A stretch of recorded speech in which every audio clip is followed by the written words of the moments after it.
Danny, fun talking to those kids. Yeah, you got me off guard. I didn't know I was speaking. We always want to get the father in too, just for fun. You did get your meal ticket, right? Yes, I did. Right, so you got to earn your meal. Oh yeah. Got to get the deal done. Danny, these kids at Eastern Guilford, has it been the type of year you guys are looking for going into 2015, pretty much 2016? Yeah. Has it been the year you guys are looking for? Actually, I didn't know what to expect coming into the year with what we had lost, and but I think several of the kids have stepped up. I heard them speak of Stephen, Travis, Isaiah. We had a kid come up from JV, Spencer Claps, who's given us some really good at bats, and Caleb Kennedy was a DH for us last year, and he's really stepped up his game at the plate as well. So all in all, the team has done well this year, and if the team is playing good today, that's a good thing because the season is hitting that stretch run. If you're playing good now, you guys have a chance to finish well. Right. Yeah, I think we're tied with Rockingham right now, Northern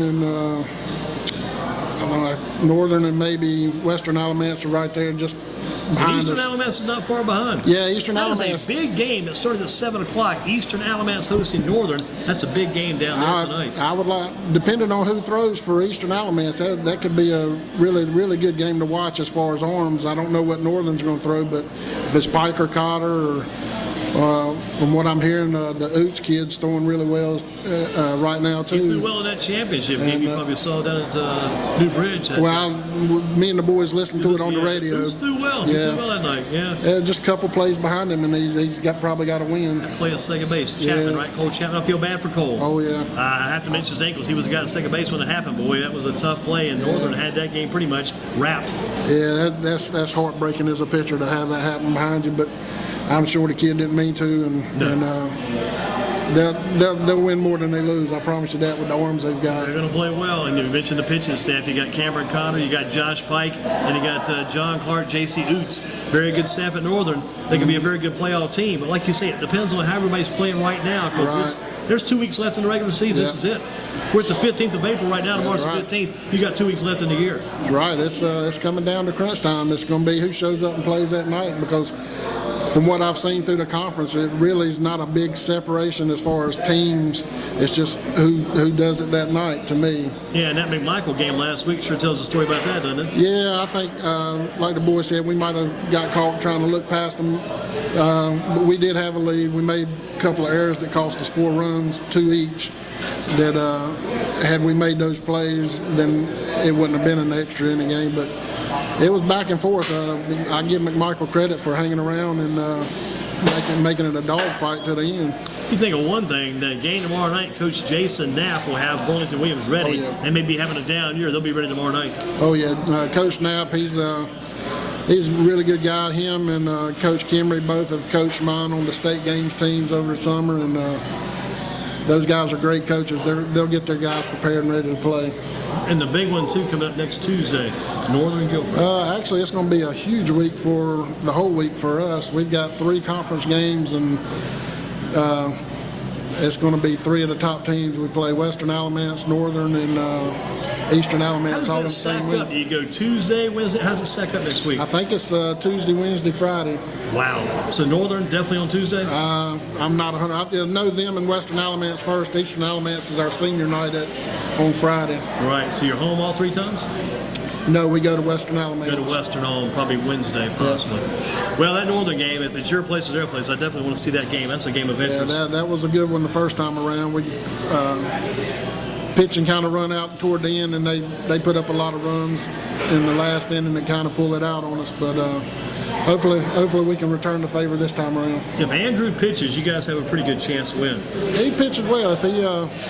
If he throws like he's capable of throwing, I think he can keep us in the game. We just got to be able to hit because on the other hand, they've got 2, 3 pretty good pitchers to keep them there too. It'd be a fun game to watch, just to watch the pitching that night. Oh yeah. It doesn't matter if it's Cotter, if it's Pike, or even Oots. It's going to be a battle no matter what. I hadn't seen the Oots kid pitch. I'm just going based on what I've heard. Yeah. But I've seen Cotter and Pike. They're pretty good pitchers. I asked the guys about this, and I can ask you about it again because I've asked you about this before. Going back to that Orange game about 2 or 3 years ago, that Thursday night, you guys on the road, you guys win that game, you may be in the state championship series. Yeah, I was trying to forget that.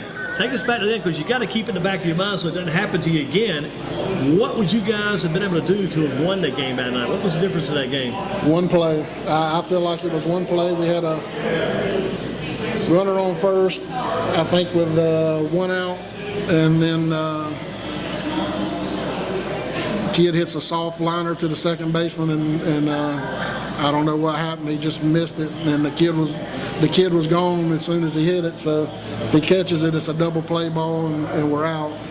And just like after that, Andrew was a freshman at the time, and I think as a freshman he let that wear on him, and he gave up a couple good pitches to some kids. And he was pitching that night. Yeah, it's tough after a play like that to come back and pitch again. Yeah, it was tough. I think we were winning 5-2 at the time, and after that happened, you put 2 runners on, and then I think he got the next guy to ground out, but then walked the next guy on and gave up a grand slam. What do you think the 3A competition has been like? I know that you could actually play the state championship series inside the Mid-State 3A conference, just make that state championship series. But outside, around the rest of the area, what's it been like this year, 3A competition? What are you hearing about?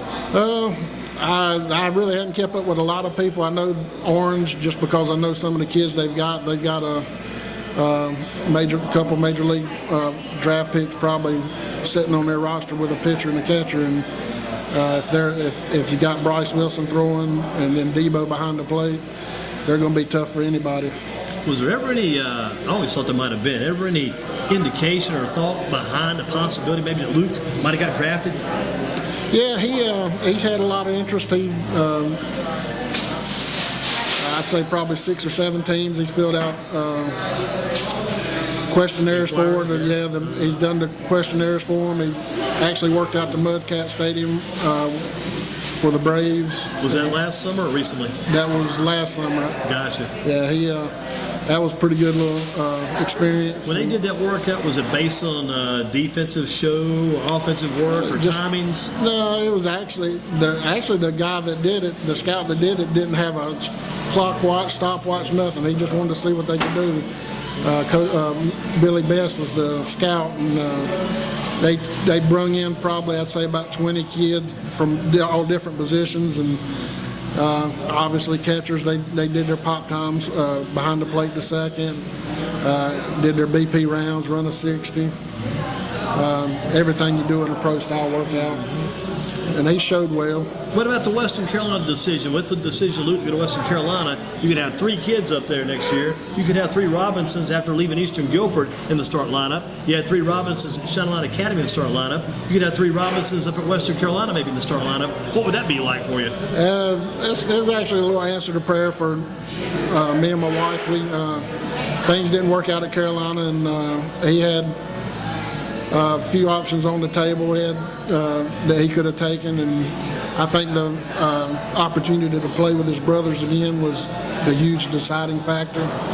He likes Coach Miranda. They got in a couple, 3 new coaches this year with Coach Williams and Coach Coughlin, and then another, I forget the other guy's name, but talking to Caleb, he said those guys are the guys that they brought in are really, really good coaches, teach the game, and have really helped him out just in the short time they've been there this year. And I think his brother's hearing all of that, and I think it's a good move family-wise. I think it was a good move for them to be able to get on the field together again, because when Caleb's last year at Eastern was there, a lot of sour taste in your mouth when they had to split up and go different ways. And with this move, I think that they'll have an opportunity eventually to play again together on the field. And one of your sons, maybe Andrew, said this year, I think, that the UNCG series is at Western Carolina. It is. So that may be good. It may mean next year that series will be at UNCG. Local fan could go out and watch that game if it comes on a Friday. They may see Brendan Nail throwing to Luke Robinson. At third base, they may see Caleb Robinson. Maybe in center field, they might see Andrew Robinson. They can see 4 Guilford County kids on the same team in the same game playing a Guilford County Greensboro team on the same night. What a load that would be for local fans. That would be good. And UNCG's got several local kids herself with the Trejo kid, and then Webster and Plus they got Webster Clemens coming in, yeah. And I think they got the West Forsyth kid there playing shortstop.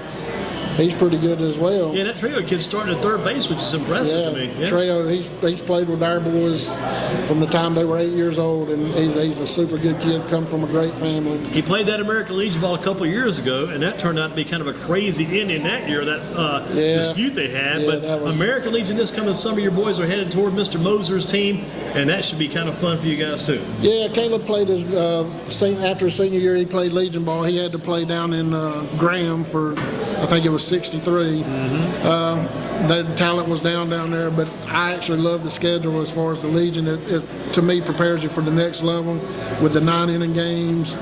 All the rules are just like that.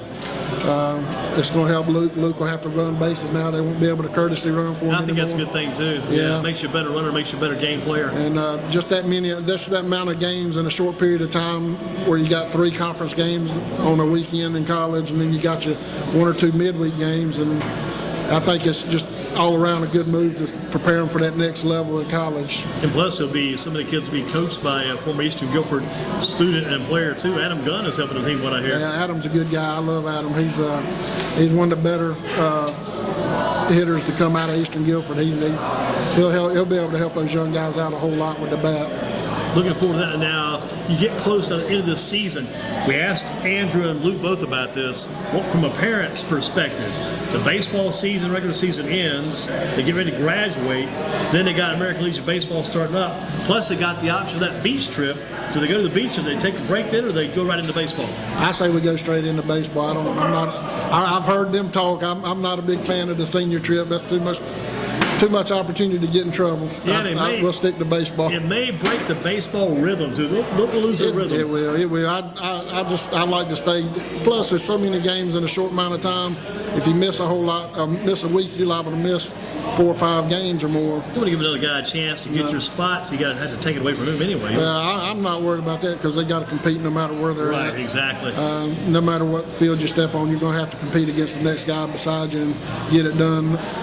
I like the rhythm. I like to play in the games consecutive, and that's what you're going to do. I think Dale Moser said from like June 12th to June 24th, they don't miss a day. They go nonstop every day of the week.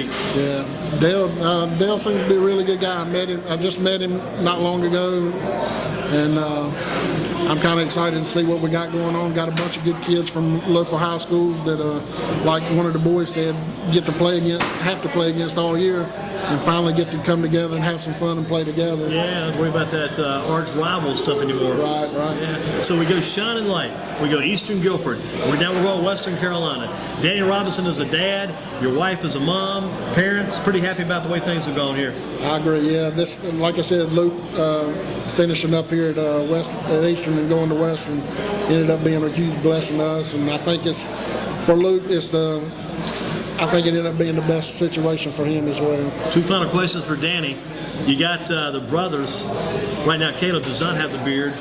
Luke's got one. Andrews, who's had the best beard over the years? These guys have been beard growers since they were like in 6th grade. I know as soon as I say one, I'm going to be in trouble with the other 2. But I think all along, I think Caleb probably had the best beard. But obviously now with the new coaching and the new rules, there's no beards at Western, so they both, all 3 of them, going to have a nice, clean shaved face come next year. For the future. It's been a trademark for several years. Yeah. Caleb started it. He could grow a beard about when he was in 7th grade, better than I could. So, speaking about athletic talent, where did the boys get that hereditary genetic type talent? Did it come from the father or from the mom? I heard the mom was a good softball player back in the day, quite an athlete back maybe at Eastern Guilford or Northeast, somewhere like that. How about, where did that athletic talent come from? Unlike what Luke said, his dad does have some athletic talent at one time anyway. Not anymore, but I was a football wrestler, ran track in high school. Their mother was a basketball player, softball player, and all sports that we played, and as well as her, we all did well. I was all conference in every sport that I played. Wow, that's good. I think Glenda was as well. And the Baldwin family, right? Her family? Yep, Baldwin's. Had a lot of good tile over the years. Oh, yeah. A lot of good work, because I've asked Tim Riches told me about that. Tim knows the family pretty well. Oh, yeah, Tim's a good guy. Because Tim was a Northeast man. His wife was an Eastern Guilford woman. Graduated with her. Did you get Tim's wife today, right? Yep, I graduated with her, grew up with her. That's good stuff, good stuff. Well, Danny, I'm glad we had you guys in. I had a blast, Worked out well, good conversation with the kids. It'll all be on the website. You can go back and listen to it later. Everybody will be individually broken down video-wise at YouTube. They'll be on YouTube tomorrow, available there. So Caleb can go back and watch and see what his brothers and dad did. Check you guys out. I'm glad we finally got you guys in. It's been kind of been a goal for us lately. And thanks to the Coach Jay White helping us get the guys in tonight as well. The coaches worked it out so that boys could be here tonight. I'd like to thank him as well. Got a good group of guys there with Coach White, Coach Jones, and Coach Apple. They do a good job with those kids, and I've been lucky to have them there under them for the last 4 years. They did a good job, and we've had a good experience with Eastern Guilford. Danny, thank you so much. Thank you, Randy. Keep up the good work. Good luck tomorrow. Good luck next Tuesday. Thank you.